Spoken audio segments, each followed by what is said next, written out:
मैं मेरी जिंदगी के मुश्किल डिसीजंस कैसे लूं?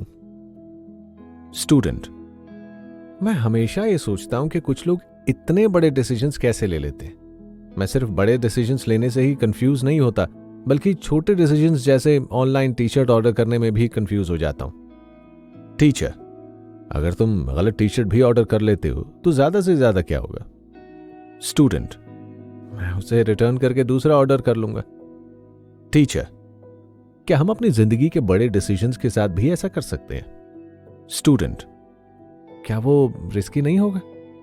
टीचर, अच्छा चलो मुझे एक बात बताओ, क्या तुमने कभी वो टी शर्ट ऑर्डर किया है जो टी शर्ट तुम्हारे हिसाब से अच्छा था और तुम उसे पूरी जिंदगी पहन सकते थे, लेकिन जब वो तुम्हारे पास आया तब वो तुम्हें इतना अच्छा नहीं लगा?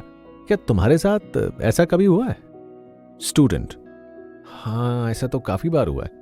टीचर, फिर तुमने क्या किया?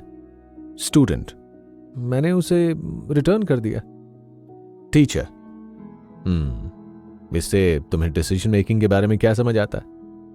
स्टूडेंट, मुझे शायद ये समझ में आ रहा है कि अगर हमने कोई डिसीजन लिया जो सही काम नहीं किया तो वापस से हम पहले वाली जगह पर आ सकते हैं। टीचर, यही सबसे अच्छी चीज है डिसीजन मेकिंग की। ज्यादातर डिसीजंस को हम वापस ले सकते हैं। इसका मतलब यह है कि अगर कोई डिसीजन सही काम नहीं करता तो हम वापस वहां से शुरू कर सकते हैं जहां पर हम पहले थे। लेकिन यहां पर दिक्कत यह है कि ज्यादातर लोग ये सोचते हैं कि डिसीजंस रिवर्सिबल नहीं होते, इसीलिए वो एक परफेक्ट डिसीजन लेने में बहुत सारा टाइम बर्बाद कर देते हैं। स्टूडेंट, क्या हमें ऐसा नहीं करना चाहिए?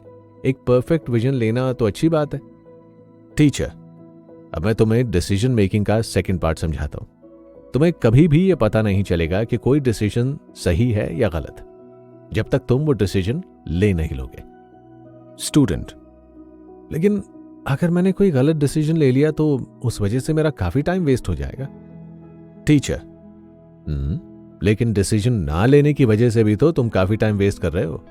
तुम एक सही डिसीजन ढूंढने के चक्कर में काफी टाइम बर्बाद कर ही रहे हो। स्टूडेंट, तो फिर मुझे क्या करना चाहिए? टीचर, जब तुम एक मुश्किल डिसीजन लो तब तुम्हें उसे अच्छे से समझना चाहिए कि तुम्हारे पास क्या क्या ऑप्शन है। मान लो तुम्हें कॉलेज ए और कॉलेज बी में से डिसाइड करना है कि तुम्हें कौन से कॉलेज में जाना है। पहले हम एक लिस्ट बनाएंगे जो चीजें तुम्हारे लिए इंपॉर्टेंट है। उन सारी चीजों को परसेंटेज में हम लिखेंगे कि कौन सी चीज तुम्हारे लिए कितनी इंपॉर्टेंट है। जैसे कि कॉलेज रेप्यूटेशन तुम्हारे लिए 40% इंपॉर्टेंट है, जो कोर्स तुम पढ़ रहे हो वो तुम्हारे लिए 20% इंपॉर्टेंट है, तुम्हारे लिए प्लेसमेंट की अपॉर्चुनिटी 10% इंपॉर्टेंट है, तुम्हारे लिए कॉलेज के बच्चे 15% इंपॉर्टेंट है और तुम्हारे लिए उस कॉलेज में पढ़ने का तरीका 15% इंपॉर्टेंट है। अब इन सब का टोटल 100% हुआ। हमने इन सब चीजों को अलग अलग परसेंटेज में इसीलिए बांट दिया है क्योंकि सारी चीजें तुम्हारे लिए बराबर इंपॉर्टेंट नहीं हो सकती। एक बार जब तुमने ये कर लिया, फिर उसके बाद तुम कॉलेज ए और कॉलेज बी को 1, 2, 3 पॉइंट्स दोगे। 3 पॉइंट सबसे बेस्ट और 1 पॉइंट सबसे कम। सारी कैलकुलेशन करने के बाद अगर कॉलेज बी को ज्यादा पॉइंट मिलते हैं तो फिर हम कॉलेज बी को सेलेक्ट करेंगे और इस तरीके से तुम सही डिसीजन ले पाओगे। स्टूडेंट, क्या मेरी फैमिली वाले जो डिसाइड करेंगे मैं वो सेम कॉलेज नहीं जा सकता? टीचर, वो करना मेरे हिसाब से ठीक नहीं होगा।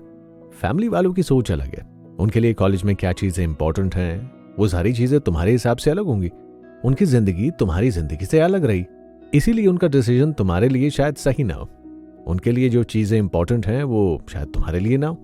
इसीलिए तुम्हें खुद डिसाइड करना चाहिए कि तुम्हें क्या सही लग रहा है। स्टूडेंट, लेकिन अगर मेरा डिसीजन गलत रहा, तो जैसे कि आपने कहा कि डिसीजन लेने के बाद ही पता चलता है कि वो गलत है या सही, और मुझे डिसीजन लेने के बाद पता चला कि मैंने गलत कॉलेज चुन लिया है और वहां पर पढ़ाई शुरू कर दी है, फिर मैं क्या करूंगा? कॉलेज में एडमिशन लेने का डिसीजन तो रिवर्सिबल नहीं है। टीचर, अब मैं तुम्हें डिसीजन मेकिंग का एक बहुत ही इंपॉर्टेंट पार्ट समझाता हूं।